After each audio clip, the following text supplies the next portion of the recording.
अस्सलाम वालेकुम नाज़रीन। प्रोग्राम है आज पाकिस्तान के साथ। सुबह सुप्रीम कोर्ट का फैसला आ गया और फिर जो 2 नंबर लोग हैं उनको मुसीबत पड़ी हुई है सुबह की। बड़े परेशान हैं। कभी शहबाज शरीफ नवाज शरीफ को फ़ोन घुमा रहे हैं, कभी वो किसी को घुमा रहे हैं, और हो सकता है चीफ ऑफ आर्मी स्टाफ को भी ये फ़ोन घुमा रहे हों। मगर अब देर हो चुकी है, ये पूरी कोशिश करेंगे। आज अब्दुल कयूम साहब हमारे साथ होंगे स्वीडन से, उनसे पूछेंगे कि आइन में जब सब कुछ लिखा हुआ तो इतना ये ड्रामा करने की क्या ज़रूरत थी। यकूब साहब, सॉरी कयूम साहब। जी मुबारक साहब, ये हमारी बदबख्ती है, इस मुल्क की बदबख्ती है मुबारक साहब कि इसके आइन को किसी ने माना नहीं है आज तक। अगर आइन को ही माना जाता तो आधी बीमारियां जो पाकिस्तान में हमने देखी हैं 75 साल में वो खत्म हो गई होती। आइन को कोई नहीं मान रहा। देखो ना, अब सुप्रीम कोर्ट को इन्वॉल्व होना पड़ा, सदर की बातों को नहीं माना गया, इलेक्शन कमिश्नर और गवर्नर्स और चीफ मिनिस्टर बातें नहीं मान रहे थे इलेक्शन के बारे में। ये सब कुछ आइन के खिलाफ था। होना ये चाहिए था कि सुप्रीम कोर्ट इनके खिलाफ एक्शन के लिए भी कुछ कहती कि इनके खिलाफ खासकर गवर्नर्स जो है और जो गवर्नमेंट है, जो सेंट्रल गवर्नमेंट है, वो भी इसमें इन्वॉल्व है। तो इनके खिलाफ एक्शन में जिन जिन लोगों ने आइन की पामाली की उनके खिलाफ ये सजा है। ये होना चाहिए था, क्योंकि ये समझते हैं ये मुल्क इनके बाप का था। अगर हमारा उनके बाप जो कोई गटर चोर था, कोई बदयानत था, कोई हरामखोर था, ये सब तो इन्वॉल्व है ना इनके अंदर, कोई टेररिस्ट है। तो ये अपने मुल्क पूरा 22 करोड़ का अपने बाप की जायदाद समझते हैं। इसीलिए तो हमारा सब कुछ नुकसान हुआ है। और आज तक सुप्रीम कोर्ट ने जो फैसला दिया, हम खुश हैं। उम्मीद है कि सुप्रीम कोर्ट के फैसले को माना जाएगा। वरना मुबारक साहब, मैं ध्यानदारी साहब को कहता हूँ, ये वक्त ना आ जाए कहीं गली मोहल्लों में कत्ल गारत हो जाए पाकिस्तान के अंदर। क्योंकि हद जो होती है ना हर चीज की, एक रेड लाइन से ऊपर सैलाब भी वो कहते हैं, तूफान भी आता है तो अगर वो सुनामी भी आता है तो रेड लाइन से ऊपर चला जाए तो तबाही होती है। फिर कोई बचता नहीं है। पाकिस्तान के लोग तंग आ गए हैं इन आरामखोर चोरों, लटेरों को, कातिलों को, टेररिस्टों को, मनी लॉन्डर्स को। मुल्क का पैसा खा गए, मुल्क गरीब, ये खरबपति बने हुए हैं। तो कानून अगर शुरू से माना जाता और ये हमारे जजेस जो इस कानून के मुहाफिज हैं, अगर ये इसी तरह सख्ती करते शुरू से, तो पाकिस्तान बाकी मुल्कों की तरह चलता। मुबारक साहब, जैसे दुनिया चल रही है, दुनिया तरक्की कर गई है और हम लोग आज भी मांगने वाले लोग हैं। गली गली, मोहल्ले मोहल्ले, मुल्क मुल्क हमने पैसे मांगा है, हमारे पास पैसा नहीं है। मैं आपको ध्यानदारी से बताता हूँ, कल बहुत बड़े इकोनॉमिस्ट बातें कर रहे थे कि पाकिस्तान बहुत पहले दिवालिया हो चुका है, उसको छुपाया हुआ इन्होंने। लेकिन अगर IMF जो इनको पैसा नहीं दे रहा, अगर हफ्ते 2 अंदर के इन्होंने पैसा ना दिया तो ये खुद गवर्नमेंट डिक्लेयर करेगी कि मुल्क दिवालिया हो गया। सर ये बताइए कि 2 गवर्नर बने हुए हैं, एक पंजाब में, एक खैबर पख्तूनख्वा में, और जो पंजाब वाला उसकी तो इज्जत वैसे नहीं रही क्योंकि सदर के फैसले को मान लिया गया, अदालत ने मान लिया। ये बताइए कि ये ज़ाती मुलाजम है इन शरीफ ख़ानदान के, इनके ज़ाती कुत्ते, पालतू कुत्ते हैं ये बात है। ये मुबारक साहब, आपने करोड़ रुपए की बात की है। जब एक नालायक तरीन आदमी, एक चोर चक्के को, जो इस काबिल नहीं है, तो यही तो बात है ना पाकिस्तान में, जो काबिल नहीं है किसी पोस्ट के, उनको वो पोस्ट दे दी जाती है। इनकी दाढ़ियां देखें पहले यहूदियों की तरह, वो जो गवर्नर पंजाब को, उसकी दाढ़ी यहूदियों की तरह।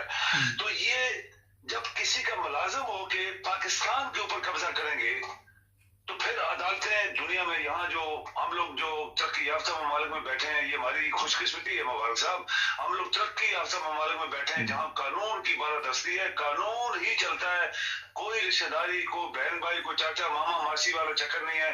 जो कानून कहता है वो फैसला कर देते हैं, चाहे उसका रंग काला है, सफेद है, मुसलमान है, यहूदी है, क्रिश्चियन है, कोई मजहब का नाम नहीं लेता। अगर ये पाकिस्तान में हो गया होता जैसे कायदे आजम ने, जब पाकिस्तान बना तो नई पार्लियामेंट, जो फर्स्ट पार्लियामेंट थी, उसके अंदर काबिल तरीन लोगों को चुना गया था। उसमें किसी फिरके का नाम नहीं था, किसी मजहब का नाम नहीं था, चाहे वो क्रिश्चियन है या कोई है। कायदे आजम ने लायक लोगों को चुनकर अपनी हुकूमत बनाई थी, और अगर वो कायदे आजम जिंदा रहते, शायद हमारी बदबख्ती थी तो शायद ये मुल्क किसी डगर पे या किसी सड़क पे चल पड़ता। लेकिन इसके बाद तो लुटेरे आ गए, लुटेरों के ऊपर बड़े लुटेरे आ गए, फिर कातल आ गए, फिर मनी लॉन्डर आ गए, जैसे जरदारी जैसा मनहूस आदमी, और ये दो भाई मनहूस आदमी लाहौर के, और कातल, और पता नहीं क्या क्या हमारे ऊपर अजाब। पाकिस्तानी कौम ने 75 साल अजाब देखा है। अभी मुबारक साहब, हम समझते हैं कि अगर सुप्रीम कोर्ट अच्छे फैसले देना शुरू कर देगी तो ये बीमारियां दूर होती जाएंगी, लेकिन ये मुल्क किसी के बाप का है ही नहीं है। अगर ये समझता है कोई लाहौर वाला या कराची वाला या कोई और किसी सूबे का कि उसके बाप का है, तो बिल्कुल नहीं है। सिर्फ हमारे अवाम जो है, इनके अंदर आज तक वो गर्मी पैदा नहीं हुई कि अपने हकूक को छीने इनसे। ये मुल्क सबका है, सब दुनिया बराबर है, जो भी पाकिस्तान में रहता है उनका उतने हकूक है जितने किसी दूसरे मुल्क के लोगों के होते हैं। लेकिन अच्छी बात है, लोग खुश हैं, लेकिन सुप्रीम कोर्ट अगर डट जाए और जब 90 डेज के अंदर इलेक्शन हो जाए और इमरान 2/3 से भी ज्यादा वोट लेगा, फिर इनकी हवा निकलेगी। और अगर सेंट्रल भी इलेक्शन हो गए जब इमरान 300 से सीटें ज्यादा ले जाएगा। और इस दफा मुबारक साहब, मैं एक बात आपके प्रोग्राम में करना चाहता हूँ। इमरान पहले 3-3.5 साल में उसने सही काम नहीं किया। अगर सही काम किया होता तो ये सब जेलों में होते, बिल्कुल सजा कल सड़ गए होते, इनकी जायदादें जब्त हो गई होती, बहुत सारे लोगों को फांसी दे दी जाती, तो ये पाकिस्तान सुथरा हो जाता, साफ हो जाता, पाक हो जाता। लेकिन अभी फिर इमरान के लिए अल्लाह ताला शायद जानता है कि वो ज़िम्मेदार है, बाकी सब लोगों से उसको चांस दे रहा है, तो नेक्स्ट टाइम उसको बहुत आवाम के लिए, मुल्क के लिए और इस पाकिस्तान को चलाने के लिए एग्रेसिव होना पड़ेगा। सर, एक बड़ी बात आपने अहम की कि कायद आज़म ने जो काबिल तरीन लोग थे उनको पार्लियामेंट में शामिल किया। आज जितने नलायक, जितने हराम खोर, जितने, मेरा नहीं ख्याल कि कोई ऐसा इनके पास बंदा बचा हो जो किसी न किसी जुर्म में मुब्तला ज़रूर होगा और उसे इन्होंने पार्लियामेंट में शामिल किया। ये इतना फ़र्क हमारे अंदर आ चुका है पिछले 75 सालों में। लोग ऊपर को जाते हैं, हम नीचे को जा रहे। अच्छा, मुझे ये बताइए यहाँ पे कि इमरान खान पे रोज़ाना केस बना देते हैं, आप समझते हैं कि ये केस रिवर्स हो जाएंगे? इमरान खान तो गाड़ी में बैठा हुआ, गेट जिन लोगों ने तोड़ा है साथ इमरान खान का नाम भी लिख देते हैं। ये पुलिस को और कोई काम नहीं। मुबारक साहब, देखिए, जब पार्लियामेंट, जब इनकी हुकूमत बनेगी और सब दुनिया ये कह रही है, पूरी दुनिया के बाहर के लोग पाकिस्तान के अंदर, एक गरीब तीन मजदूर से लेके बड़े से बड़े असर तक अगर आप बात करें तो एक ही बात लोग कहते हैं कि इमरान आएगा, और इमरान बहुत मेजॉरिटी के साथ आएगा। तो जब वो मेजॉरिटी के साथ आएगा, जो मैंने अभी थोड़ी देर पहले बात की है मुबारक साहब, कि अगर उसको एग्रेसिव ना हुआ, उसके तमाम ये पार्लियामेंट की अमेंडमेंट्स जो इन्होंने किए कानून की, और अपनी जान अपने खरबूर पे पहले हजम किए, फिर और खरबूर खा गए, और कातल और चोर चक्के सारे 14 पार्टी बैठी हुई हैं जो मुल्क को चलने नहीं दे रहे। ये मुल्क को चलने नहीं दे रहे ना मुबारक साहब, ये तो साफ ज़ाहिर है, मुल्क को चलने नहीं दे रहे, ना इलेक्शन होने दे रहे, ना किसी जगह अच्छे लोगों को अपॉइंटमेंट दे रहे हैं। और पार्लियामेंट में जो आपके बंदे 300-400 बैठे हैं, आप देखिए मुबारक साहब कि दुनिया में क्या होता है कि हर चीज का हिसाब होता है। एक पार्लियामेंटेरियन वो देखते हैं ये बीमार तो नहीं है कहीं, ये उधर जाके पार्लियामेंट में जाके पाकिस्तान के पैसे खाना शुरू हो जाएगा, इलाज कराना शुरू हो जाएगा। पाकिस्तान पहले गरीब मुल्क है, ये सब कुछ हुआ पाकिस्तान में। तमाम लोग पार्लियामेंट में जो बड़े बड़े पोस्टों पे हैं, वो सब बीमार, मरे गले सड़े लोग हैं। किसी का दिल नहीं, किसी की फेफड़े नहीं है, किसी का किडनी लैब है, और किसी ने ऑपरेशन कराया हुआ है, किसी का दिमाग खराब है। तो ये क्या है कि ये पैसे के जोर पे आते हैं, वहां बैठ जाते हैं। मुल्क के लिए एक पैसे का काम आज तक नहीं हुआ मुबारक साहब। अगर मुल्क के लिए काम होता तो हम गरीब ना होते, हम मांगने वाले लोग ना होते, हम शर्मसार ना होते दुनिया के सामने। हर बंदा कहता है हम पैसे नहीं देंगे, ये पैसे खा गए, खरबों बाहर ले गए, और वो सेनेटर्स बने हुए हैं। और आप देखेंगे जिस मुल्क में 100 मिनिस्टर बैठा हो, तो दुनिया तो हैरान है कि ये मुल्क को हम क्यों पैसे दें भाई।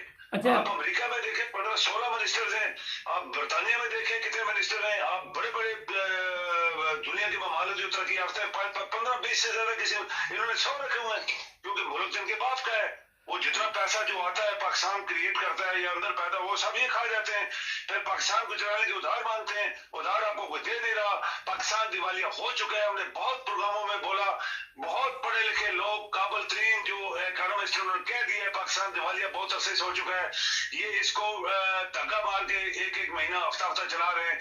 लेकिन जब तक मुबारक साहब इन लोगों की इनकी अकाउंटेबिलिटी नहीं होगी, हर वो बंदा जो पार्लियामेंटेरियन बनेगा वो हर महीने हिसाब देगा, ये जो तनख्वाह दे रहा है, ये जो गाड़ी बंगले कोठियां मेडिकल टेलीफोन ये सब कुछ मुफ्त है, उसने मुल्क के लिए कितना काम किया है? क्या तुमने काम किया कि नहीं किया? अगर सिर्फ बैठ के पार्लियामेंट के अंदर गप्पे मारे, चाय चाय पी खा पी के दफा हो गए और पाकिस्तान को तो मिला कुछ भी नहीं, वो पाकिस्तान की जेबें खाली कर रहे हो, तो ये तो नहीं चलेगा। अभी ये इमरान ने करना है। अगर इमरान नहीं करेगा तो पाकिस्तान के अंदर बहुत बुरा इनकलाब आएगा। मैं मुबारक साहब को कह रहा हूँ, बहुत बड़ा इनकलाब आएगा जहाँ कत्ल गारत होगी भी इस मुल्क के अंदर। सर मुख्तसर जवाब दीजिए। रिटायर वो जनरल साहब है हमारे, उनको गिरफ्तार कर लिया है, आपके इलम में भी है, रिमांड दे दिया गया है। ये हमारी फ़ौज किस चक्कर में पड़ गई है कि ऑर्डर जारी करती है कि फ़लाँ अब जो पेंशन पे लोग हैं उनको भी उठा के ले आओ? देखिए मुबारक साहब, मैं आपको जानकारी से बताता हूँ, ये इतना शरीफ इंसान था, इतना शरीफ, मुहिब्बे वतन और तजर्बेकार, रिटायर्ड लेफ्टिनेंट जनरल, और इसने बड़ी बड़ी पोस्टों पे काम किया है और ये नैब का चेयरमैन भी रहा। लेकिन चूंकि आपके हुकूमत में गुंडे बैठे हैं, कातिल बैठे हुए हैं, क्रिमिनल्स बैठे हुए हैं, टेररिस्ट बैठे हुए हैं, वो कैसे बर्दाश्त कर सकते हैं कि अगर हम जो बात यहाँ यूरोप में कर सकते हैं, हमें इजाजत है, हम बात कर सकते हैं, हम किसी के साथ लड़ाई नहीं कर रहे, हम बात कर सकते हैं, हमें एक आजादी है कि आप लोग बात कर सकते हो। यहाँ पे पार्लियामेंट में भी लोग बातें करते हैं यहाँ पे। लेकिन पाकिस्तान में एक लेफ्टिनेंट जनरल, और वो भी तमाम रिटायर्ड पेंशनर का प्रेसिडेंट, लाखों प्रेसिडेंट्स है यानी पेंशनर है पाकिस्तान में जो आर्म फोर्सेस के एक सिपाही से लेके जनरल तक है, उनका वो प्रेसिडेंट है उस एसोसिएशन का।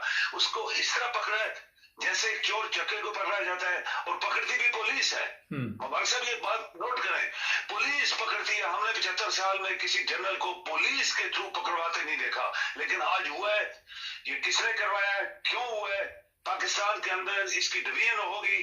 पाकिस्तानी फौजी चाहे सर्विंग है चाहे रिटायर्ड है, जनरल शुएब की अरेस्ट को कंडेम करेंगे, हम भी करते हैं। लेकिन क्यों उन्होंने किया? ये पाकिस्तान की जो आर्म फोर्सेस की मेंटालिटी है उसके अंदर अभी डिवीजन आया तो आगे होगी, एक दरार आई होगी। ये क्यों हुआ ऐसे? क्योंकि अगर उसने इतना बड़ा कसूर किया है, जो खरबों रुपए खाने वाले मुबारक साहब, जिन्होंने पाकिस्तान को खत्म कर दिया है, पाकिस्तान चल नहीं पाया 75 साल में, वो आपके हुकूमत में बैठे हैं। आपका किसी FIA नहीं, किसी पुलिस ने उनको आज तक नहीं पकड़ा, वो यशिया कर रहे हैं, कत्ल करवा रहे हैं, मरवा रहे हैं। आपके सामने इस्लामाबाद में बच्चों को, औरतों, बूढ़ों को किस तरह मारा गया, वहां पे किस तरह कत्ल किए गए लोग, वहां पे लाहौर में ये सब कुछ हुआ ना। तो सब तो हुकूमत में एक जनरल अगर बयान देता है पाकिस्तान की फेवर में, मुल्क की तरक्की के लिए, मुल्क के चोरों के खिलाफ, और उसको अरेस्ट किया जाता है, वो भी लेफ्टिनेंट जनरल रिटायर्ड, जो नहायत इज्जत वाला, नहायत शरीफ, नहायत काबिल इंसान है। जी बहुत शुक्रिया सर आपका। जी थैंक यू जी। नाज़रीन, अब मैं थोड़ा सा बता दूं, ये इलेक्शन फिर नहीं करवाने के बहाने तलाश किए जा रहे हैं पाकिस्तान में, और कोई ना कोई नई गेम डालने की भी कोशिश करेंगे, मगर देखते हैं कि सुप्रीम कोर्ट अपनी ताकत ज़ाहिर कर पाता है या अपनी ताकत के ज़रिए सब कुछ तब्दील कर सकता है। लतीफ़ एक आदमी था, तो वो बीमार हो गया, तो गांव वालों ने सोचा क्यों ना उसकी खबर लेने हॉस्पिटल चलते हैं। गांव में हॉस्पिटल नहीं होते, वो शहर में जाना पड़ता है। तो 13 बंदे गांव वाले तैयार हो गए। उन्होंने सोचा एक गाड़ी का इंतज़ाम किया। वो गाड़ी में 14 लोगों की गुंजाइश थी। अब जो ड्राइवर था उसने इन सब के साथ 100 रुपया किराया तय किया। अब ड्राइवर के लिए मुसीबत ये बन गई कि जैसे ही वो थोड़ा सा चला तो उसे ख्याल आया, उसने पूछा यार आप 14 बंदे अगर कर लें तो पूरी गाड़ी जो है वो फुल हो जाएगी, तो मेरा भी 100 रुपया बन जाएगा। तो ये कहने लगे सारे 13 के 13 नहीं चलो चलो, और कोई बंदा नहीं। दूर से देखा तो गांव का मोची भागता आया बशीरा, तो उसने आके बड़ी दूर से जब भागता नज़र आया तो वो सब जो गाड़ी में बैठे थे उन्होंने कहा कि चलो चलो ये बड़ा मनहूस है, ये जहाँ भी जाता है नुकसान हो जाता है। वो सोचने लगा ड्राइवर, यार आपका नुकसान होता होगा, मेरा तो 100 रुपया मान जाएगा ना। वो कहने लगे तुम्हारा भी नुकसान हो सकता है। वो कहता मेरा कौन सा नुकसान, मेरी 14 सीटें पूरी हो जाएगी। वो बेचारा पास पहुंचा, सांस फूला हुआ। उसको कहा हाँ जी आपने भी जाना खबर लेने। कहता नहीं, खबर लेने जाने की ज़रूरत नहीं है, वो लतीफ़ ठीक हो गया और घर आ रहा है, तो आप ये प्रोग्राम कैंसिल कर दें। तो उसका वो 1300 भी किया। अब ये बात वैसे ही मैंने आपको सुना दी कि आने वाले दिनों में ये जो 13 पार्टियां हैं इनका बनता क्या है। 14वीं का आप खुद अंदाज़ा लगा सकते हैं कि कौन सी पार्टी है, जो कि सबको इल्म है। नाज़रीन, हमारे चैनल को सब्सक्राइब करें, जुड़े रहें हमारे साथ ताकि और भी प्रोग्राम देख सकें।